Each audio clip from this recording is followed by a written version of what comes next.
আসসালামু আলাইকুম। এটি হলো একটি সরিষার মিল। এখানে সরিষার গুদাম, এখানে সরিষা রাখা হয়। দেখতে পাচ্ছেন এটা একটি সরিষা ভাঙানো মিল। এটি অবস্থিত ঝালকাঠি জেলায়। এটি স্থান নাম বিসিক।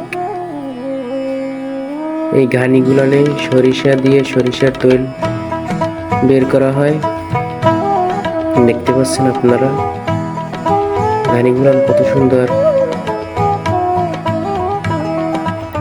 অনেক আগের ছিল কাঠের ঘানি, তেঁতুল কাঠের ঘানি ও গরু।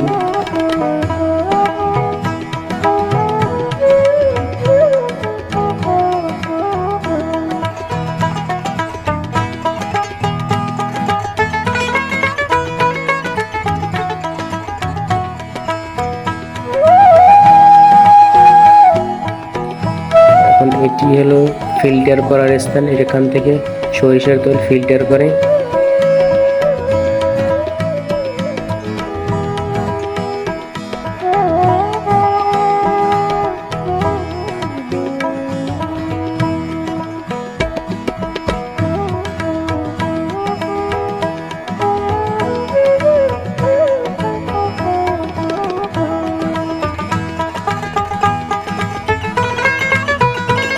এটি হলো ভুট্টা ভাঙিয়ে গবাদি পশুর জন্য খাবার তৈরি করা হয়।